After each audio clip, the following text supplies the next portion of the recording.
టీశాట్ వ్యూవర్స్కు నమస్కారం పెట్టుకుంటూ మనము పబ్లిక్ అడ్మినిస్ట్రేషన్ ప్రభుత్వ పాలనా శాస్త్రంలో భాగంగా మరి వికేంద్రీకరణ మరియు స్థానిక పాలన decentralisation of powers and rural government rural administration గురించి మనము గత 3 పాఠ్యాంశాలలో నేర్చుకున్నాం.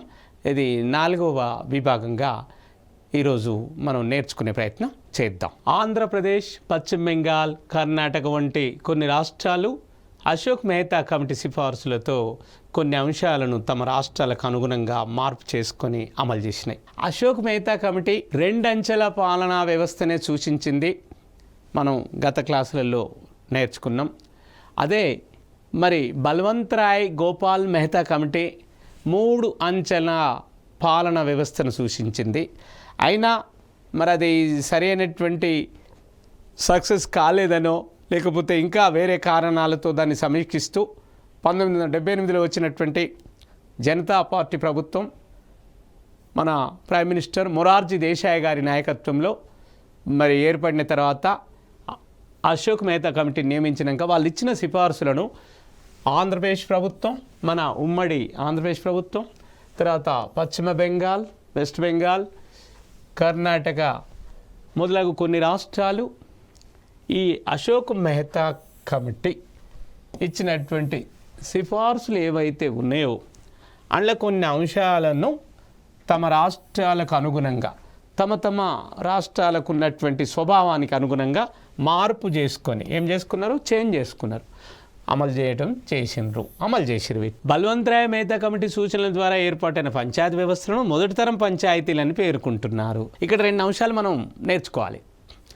బల్వంత్ రాయ్ మెహతా కమిటీ సూచనల మేరకు ఏర్పాటైనటువంటి పంచాయతీ వ్యవస్థలను ఏమని అంటున్నారంటే మొదటి తరం పంచాయతీలని పిలుస్తున్నారు. మొదటి తరం పంచాయతీలని ఎవరి కమిటీ సిఫార్సుల మేరకు సూచించిన వాళ్ళని పిలుస్తారండి? బల్వంత్ రాయ్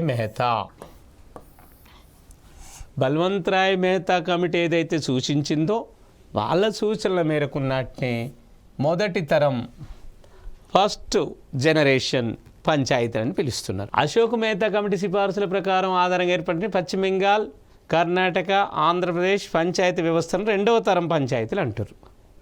అంటే చూడండి, బల్వంత్ రాయ్ మెహతానేమో మొదటి తరం ఫస్ట్ జనరేషన్, ఇక మరి సెకండ్ జనరేషన్ గ్రామ పంచాయతీలు, పంచాయతీరాజ్ సంస్థలన్నీ వేటిని పిలుస్తారు?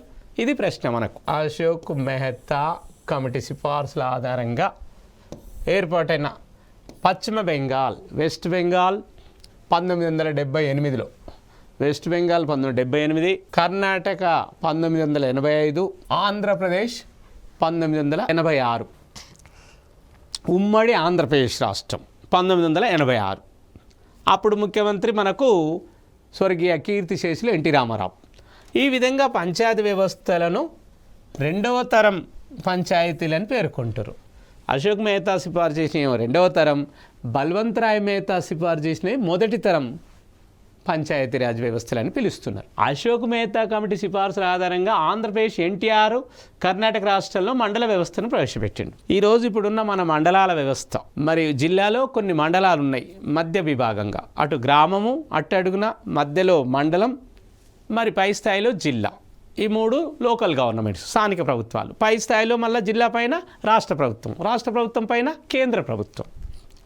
మరి అంటే అశోక్ మెహతా కమిటీ సిఫార్సుల ఆధారంగా ఆంధ్రప్రదేశ్ ఎన్టీ రామారావు గారు, స్వర్గీయ కీర్తిశేషులు ఎన్టీ రామారావు గారు, కర్ణాటకలో మన ఆంధ్రప్రదేశ్లో ఎన్టీ రామారావు గారు, మరి కర్ణాటకలో ఈ 2 రాష్ట్రాలలో కూడా అశోక్ మెహతా సిఫార్సుల ప్రకారమే మండలాల వ్యవస్థను ప్రవేశపెట్టారు. అంతకుముందున్న పంచాయతీ సమితిల స్థానంలో block development officer BDO panchayati samiti స్థానంలో ఈ మండలాల వ్యవస్థను ఆంధ్రప్రదేశ్ రాష్ట్రంలో ఎన్టీ రామారావు గారు, కర్ణాటక రాష్ట్రంలో ఆ రాష్ట్ర ముఖ్యమంత్రి మండలిక వ్యవస్థను, మండలాల వ్యవస్థను ప్రవేశపెట్టారు. దంత్వాలా కమిటీ ఈ 1978లో బ్లాక్ స్థాయిలో ప్రణాళికీకరణపై అధ్యయనం చేయడానికి దంత్వాలా కమిటీని ఏర్పాటు చేశారు. 1978 సంవత్సరంలో బ్లాక్ స్థాయిలో ఏదైతే పంచాయత్ సమితి ఉందో దాని స్థాయిలో ఉన్న ప్రణాళికీకరణపై అంటే ప్రణాళికల మీద స్టడీ చేయడం కొరకు దంత్వాల కమిటీని ఏర్పాటు చేశారు. సిఫార్సులు ఏంది మరి? దంత్వాల కమిటీ యొక్క సిఫార్సులు మనం ఇప్పుడు నేర్చుకునే ప్రయత్నం చేద్దాం. గ్రామ పంచాయతీ సర్పంచ్లను ప్రత్యక్ష పద్ధతి ద్వారా ఎన్నుకోవాలి. ఎస్, గ్రామానికి చెందిన అధికారి, ప్రత్యక్ష ఎన్నిక అధికారి ఎవరంటే సర్పంచ్. ఈ సర్పంచ్ని ప్రత్యక్ష ఎన్నిక డైరెక్ట్ ఎలక్షన్తో ఎన్నుకోవాలి. ఇండైరెక్ట్ కాదు, పరోక్ష పద్ధతి కాదు, కేవలం ప్రత్యక్ష ఎన్నిక పద్ధతి ద్వారానే సర్పంచ్ని ఆ గ్రామంలో ఉండబడిన వయోజన ఓటర్లందరూ కలిసి ఎన్నుకోవాలి. ఈ మధ్యస్థ వ్యవస్థలో బ్లాక్ స్థాయికి ప్రాధాన్యత ఇవ్వాలి. మధ్యలో అటు క్రింద గ్రామ స్థాయి, పైన జిల్లా స్థాయి, మధ్య స్థాయిలో మధ్యస్థ వ్యవస్థలో ఎవరుంటారు? బ్లాక్ స్థాయి. దీనికి కూడా ఇంపార్టెన్స్ ఇవ్వాలి, ప్రాధాన్యత ఇవ్వాలి. జిల్లా ప్రణాళికలో కలెక్టర్ ప్రధాన పోషిస్తాడు. జిల్లా ప్లానింగ్ బోర్డులో కీ రోల్ ఎవరు ప్లే చేస్తారంటే కలెక్టర్ గారు, జిల్లా కలెక్టర్ గారు ప్లే చేస్తారు. బ్లాక్ను ఒక యూనిట్గా తీసుకొని ప్రణాళికలు రూపొందించాలి. మధ్యలో ఉన్నటువంటి బ్లాక్స్ పంచాయతీ సమితి ఒక యూనిట్గా తీసుకొని ప్లాన్స్ ఏర్పాటు చేయాలి. సిహెచ్ హనుమంతరావు కమిటీ 1984 సిఫార్సులు. 1984 సంవత్సరంలో సిహెచ్ హనుమంతరావు గారి అధ్యక్షతన ఒక కమిటీ ఏర్పాటు చేసి వారి సిఫార్సులను కూడా మనం ఇక్కడ మరి తీసుకోవటం జరిగింది. ప్రభుత్వాలు ఒక మంత్రి అధ్యక్షతన కానీ లేదా కలెక్టర్ అధ్యక్షతన కానీ పనిచేసేలా జిల్లా ప్రణాళిక సంఘాలను ఏర్పాటు చేయాలి. ఒక మంత్రి గారి అధ్యక్షతనైనా లేదు, లేదంటే కలెక్టర్ గారి అధ్యక్షతన కానీ మరి ఒక జిల్లా ప్రణాళిక సంఘాన్ని ఏర్పాటు చేయాలని చెప్పారు. బ్లాక్ అభివృద్ధి అధికారిని పోస్టును రద్దు చేయాలి. అయితే పంచాయతీ సమితి అధికారి ఎవరైతే ఉన్నారో బ్లాక్ డెవలప్మెంట్ ఆఫీసర్ పోస్టును రద్దు చేయాలని చెప్పింది. ఎవరు చెప్పారు? సిహెచ్ హనుమంతరావు గారి కమిటీ. సిహెచ్ హనుమంతరావు గారి committee black development officer BDO దీన్ని రద్దు చేయమని చెప్పింది. సిహెచ్ హనుమంతరావు గారి కమిటీ 1984 సంవత్సరంలో చెప్పిన సిఫార్సుల ప్రకారము బ్లాక్ స్థాయిలో ఉన్నటువంటి బ్లాక్ అభివృద్ధి అధికారి BDO బ్లాక్ డెవలప్మెంట్ ఆఫీసర్ పోస్టును రద్దు చేయమని చెప్పింది, బ్యాన్ చేయమని చెప్పింది. తర్వాత GVK రావు కమిటీ సిఫార్సులు 1985. GVK రావు కమిటీ 1985. ప్రణాళికా సంఘం 1985 సంవత్సరంలో గ్రామీణాభివృద్ధి పేదరిక నిర్మూలన 1985లో ప్లానింగ్ కమిటీ ప్రణాళిక సంఘం గ్రామీణ అభివృద్ధి విలేజ్ డెవలప్మెంటు ఏదైతే పేదరిక నిర్మూలన మరి అబాలిషన్ ఆఫ్ ఈరోజు పావర్టీని ఏ విధంగా మనం అబాలిట్ చేయాలి, నిర్మూలించాలి, పరిపాలన ఏర్పాట్లు అనే అంశాన్ని పరిశీలించడానికి GVK రావు అధ్యక్షతన కమిటీని పరిశీలి. ఈ అంశాలను గ్రామీణాభివృద్ధి పేదరిక నిర్మూలన పరిపాలన ఏర్పాట్లను పరిశీలన ఒక కమిటీ ఏర్పాటు చేశారు. ఆయనకు దానికి అధ్యక్షత GVK రావు కమిటీ 1985లో సూచించినటువంటి మరి అంశాలను మనం ఇప్పుడు చూద్దాం. దేశంలో పరిపాలనా స్ఫూర్తిని క్రమంగా బలహీనపరిచి ఉద్యోగస్వామ్యంగా మారిందని, ఇది పంచాయతీరాజ్ వ్యవస్థను బలహీనపరిచిందని, తద్వారా ప్రజాస్వామ్యం వేళ్ళూనుకునే వ్యవస్థ గాక ప్రజాస్వామ్య పరిపాలన స్ఫూర్తి అనేది బలహీనపడిపోయింది, ఉద్యోగి స్వామ్యంగా మారి అంటే బ్యూరోక్రాట్స్ యొక్క పెత్తనం ఎక్కువైంది, ఉద్యోగి బృందం యొక్క పెత్తనం డామినేషను ఎక్కువ జరుగుతుందనేది పంచాయతీరాజ్ వ్యవస్థను బలహీనపరిచిందని, దాని ద్వారా ప్రజాస్వామ్యం వేర్లునుకునే వ్యవస్థ కాకుండా వేళ్ళు లేని వ్యవస్థగా మారిందని, ఇది వేళ్ళు పాదుకొల్పాలే కానీ గ్రామంలో ఇది ఒక వేళ్ళు లేని వ్యవస్థగా మారిందనేటువంటి విమర్శ.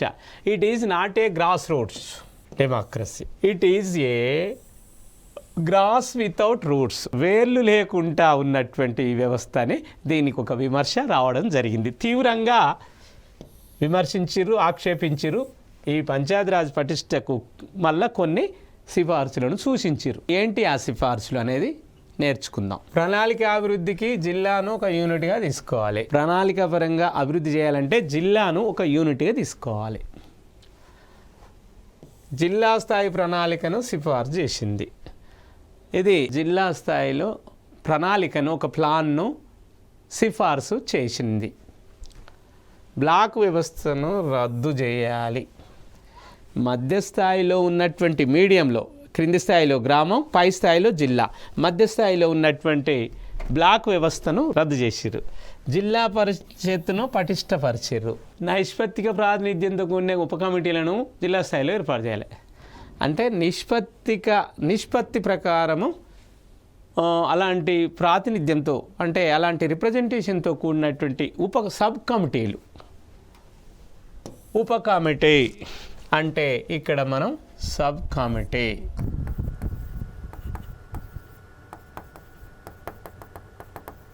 ఈ సబ్ కమిటీస్ను ఏర్పాటు చేయాలని చెప్తున్నారు. జిల్లా స్థాయిలో యూనిట్లకు ప్రణాళిక విధులను, జిల్లా స్థాయిలలో మరి జిల్లా స్థాయి యూనిట్లకు ప్లానింగ్ విభాగాన్ని, ప్లానింగ్ డ్యూటీస్ని అప్పచెప్పారు, బదలాయించారు, ట్రాన్స్ఫర్ చేసారు. క్రమం తప్పకుండా గడువు లోపల పంచాయతీరాజ్ సంస్థలకు ఎన్నికలు నిర్వహించాలి. జిల్లా అభివృద్ధి అధికారి పేరుతో ఒక పదవిని ఏర్పాటు చేసి అతనికి జిల్లా పరిషత్కు సంబంధించిన అతి ముఖ్య కార్యనిర్వాహక బాధ్యతను అప్పగించాలి.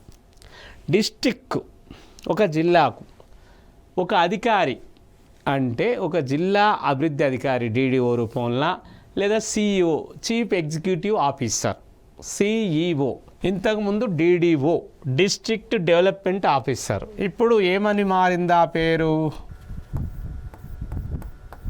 CEO chief executive officer. జిల్లా అభివృద్ధి అధికారే ఇప్పుడు జిల్లా ముఖ్య కార్యనిర్వహణ అధికారి. ముఖ్య కార్యనిర్వహణ బాధ్యతలను అప్పగించాలి. జిల్లా పరిషత్కు కలెక్టర్ చైర్మన్గా వివరించాలి. జడ్పీ జిల్లా పరిషత్కు చైర్మన్గా జిల్లా కలెక్టర్ గారే ఉండాలి.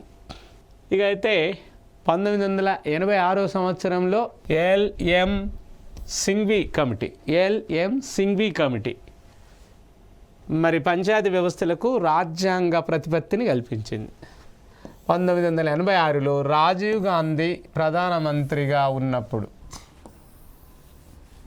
ఈ పంచాయతీరాజ్ వ్యవస్థను బలోపేతం చేయడానికి, చాలా పటిష్టపరచడానికి రాజీవ్ గాంధీ ప్రధానిగా ఉన్న కాలంలో సిఫార్సులు చేయడానికి ఎల్ఎంవి సింఘ్వి అధ్యక్షతన ఒక కమిటీని నియమించారు. ఎల్ఎంవి సింఘ్వి కమిటీని రాజీవ్ గాంధీ గారి హయాంలో ఆయన ప్రధానమంత్రిగా ఉన్నప్పుడు ఈ పంచాయతీరాజ్ వ్యవస్థను చాలా బలోపేతం చేయడానికి కమిటీని నియమించారు. ఎల్ఎం సింఘ్వి అధ్యక్షతను. ఆయన ఇచ్చిన సలహాలు, సిఫార్సులు స్థానిక సంస్థలకు రాజ్యాంగ హోదా కల్పించి వాటిని పరిరక్షించాలి. వీటికి లెజిటిమైజ్ అంటే కాన్స్టిట్యూషనల్ హోదా, రాజ్యాంగ హోదా కల్పించాలి, వాటిని ప్రొటెక్ట్ చేయాలి. గ్రామ పంచాయతీలకు ఆర్థిక వనరులు కల్పించాలి. గ్రామ పంచాయతీలన్నింటికీ ఆర్థికంగా ఫైనాన్షియల్ ఫండ్స్, ఆర్థిక వనరులను, రిసోర్సెస్ను కల్పించాలి. కొన్ని గ్రామ సముదాయాలకు న్యాయ పంచాయతీలను ఏర్పాటు చేయాలి.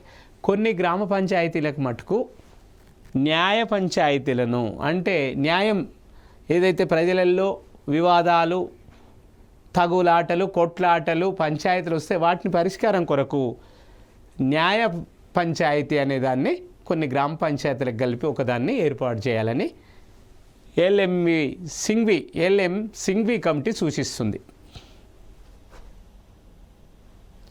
గ్రామ పంచాయతీలు సక్రమంగా మనజాలడానికి గ్రామాలను పునర్వ్యవస్థ. మరి ఈరోజు గ్రామాలన్నింటినీ పునర్వ్యవస్థీకరించాలి అంటే రీఆర్గనైజ్ చేయాలి గ్రామాలను. లేకపోతే ప్రత్యక్ష ప్రజాస్వామ్యానికి ప్రాతిపదికైన గ్రామ సభలను ఏర్పాటు చేయాలి.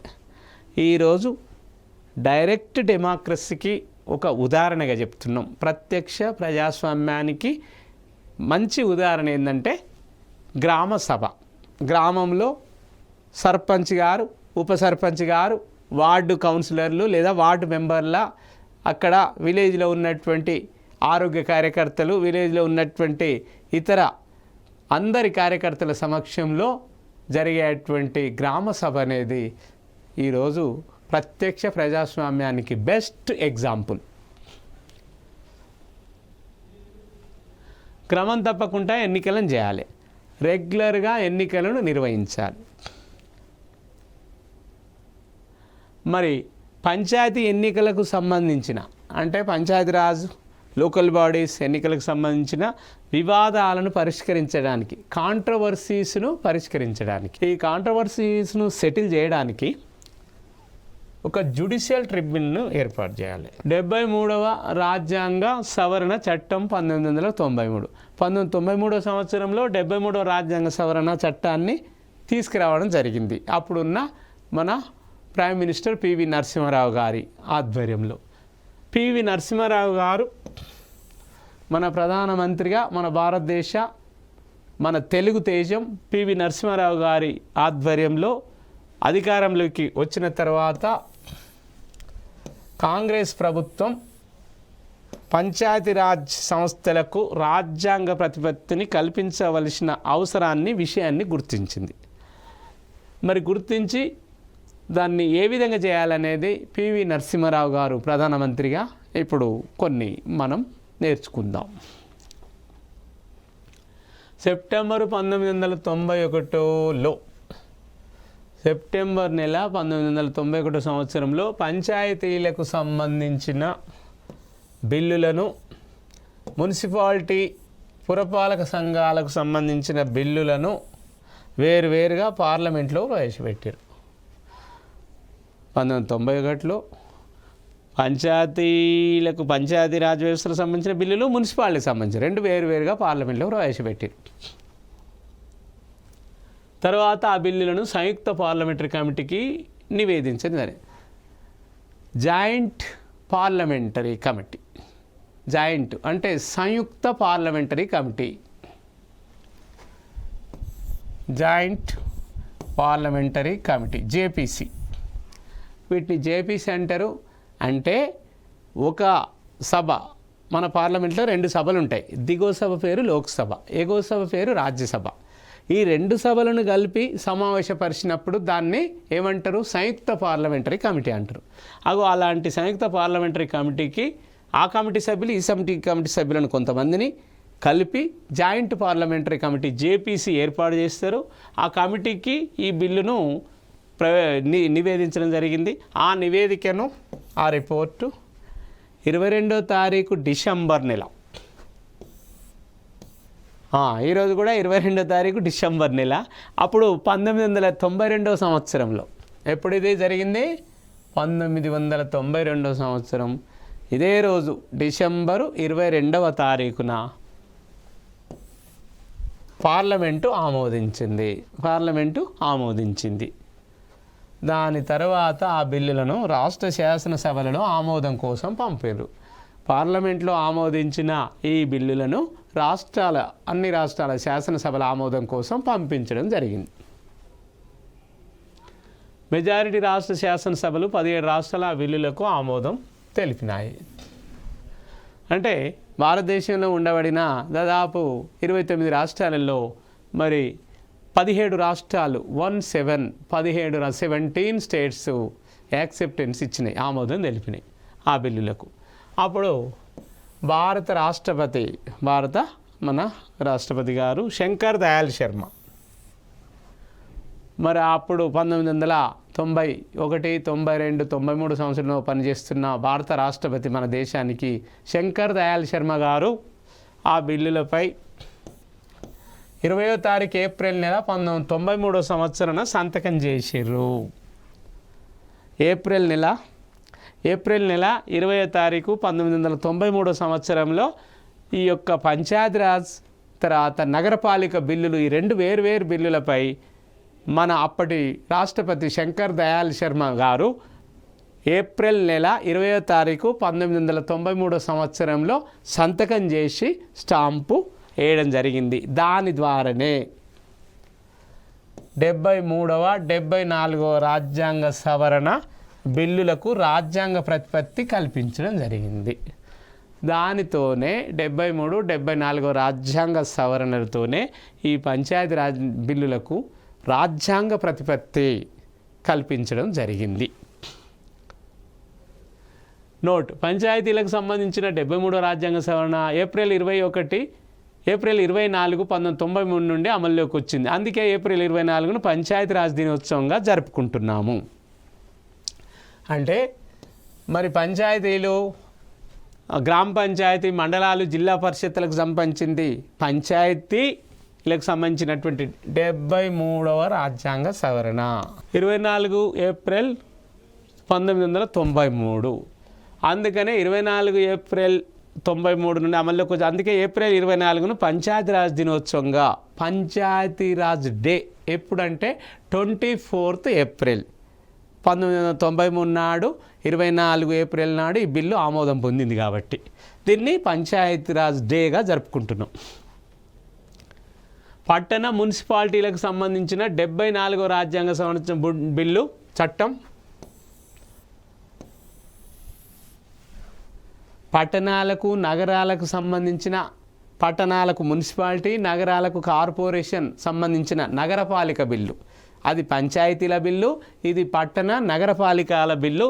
దీన్ని 74వ రాజ్యాంగ సవరణ, ఇది 1 జూన్ 1993 నుండి అమల్లోకి వచ్చింది. ఇదేమో 74వ రాజ్యాంగ సవరణ ఈ నగరపాలిక బిల్లు, 73వ రాజ్యాంగ సవరణ పంచాయతీరాజ్ సంస్థల బిల్లుగా మనం పిలవడం జరుగుతుంది. ఆ రోజు నుంచి అమల్లోకి వచ్చినాయి. అయితే 73వ రాజ్యాంగ సవరణ చట్టం 1993 అమల్లోకి వచ్చిన తర్వాత ఆ చట్ట ప్రకారం పంచాయతీరాజ్ను మొదటిసారిగా ఏర్పాటు చేసిన రాష్ట్రం కర్ణాటక రాష్ట్రం. చూడండి, అయితే 73వ రాజ్యాంగ సవరణ అమల్లోకి వచ్చింది ఏప్రిల్ 24వ తారీఖు 1993 అని చెప్పుకున్నాం. అయితే మొట్టమొదలు మరి భారతదేశంలో ఏ రాష్ట్రం ముందుకొచ్చి దాన్ని అమల్లోకి తెచ్చిందనేది ఒక ప్రశ్న. దానికి ఎవరంటే ఈ పంచాయతీరాజ్ చట్టం 73వ రాజ్యాంగ సవరణ చట్టాన్ని భారతదేశంలో మొట్టమొదటిసారిగా, తొలిసారిగా ఏర్పాటు చేసిన రాష్ట్రము కర్ణాటక. ఏ రాష్ట్రం అండి? కర్ణాటక. కర్ణాటక రాష్ట్రమే తొలిసారిగా దీన్ని అమలుపరిచింది. కర్ణాటక రాష్ట్ర పంచాయతీరాజ్ చట్టం 10th మే 1993 నుండి అమల్లోకి వచ్చింది. కర్ణాటక రాష్ట్రం యొక్క ఈ పంచాయతీరాజ్ చట్టం మే 10th 93, అంటే మే నెల 10వ తారీఖు 1993 సంవత్సరం నుండి కర్ణాటక రాష్ట్ర పంచాయతీ చట్టం అమల్లోకి వచ్చింది. అంతేకాకుండా 73వ రాజ్యాంగ సవరణ చట్టం ప్రకారం దేశంలోనే పంచాయతీలకు మొదటిసారి ఎన్నికలు జరిపిన రాష్ట్రం కూడా కర్ణాటకే. 1993 మే నెల 10వ తారీఖు ఈ చట్టం అమల్లోకి తెచ్చింది. ఎన్నికలను కూడా తొలిసారిగా పంచాయతీలకు, పంచాయతీరాజ్ చట్టానికి ఎన్నికలను జరిపినటువంటి రాష్ట్రము, భారతదేశంలోనే మొట్టమొదటి రాష్ట్రము ఎవరు అంటే కర్ణాటక. అమలు జరపడమే కాకుండా ఎన్నికలను జరపడము భారతదేశంలో మొట్టమొదటి రాష్ట్రం కర్ణాటకే. దాన్ని అమలు చేయడము మొట్టమొదటి రాష్ట్రము కర్ణాటకే. 2 అంశాలలో కూడా కర్ణాటక రాష్ట్రమే ముందు వరుసలో ఉన్నది. మరి ఎట్లా అంటే మనము ఇక రాష్ట్ర ఆర్థిక సంఘం, తర్వాత రాష్ట్ర ఎన్నికల సంఘం అనే 2 చాప్టర్లు ఉన్నాయి. ఈ చాప్టర్లను మనం వచ్చే క్లాసులో చర్చించుకుందాము. అంతవరకు సెలవు. Thank you.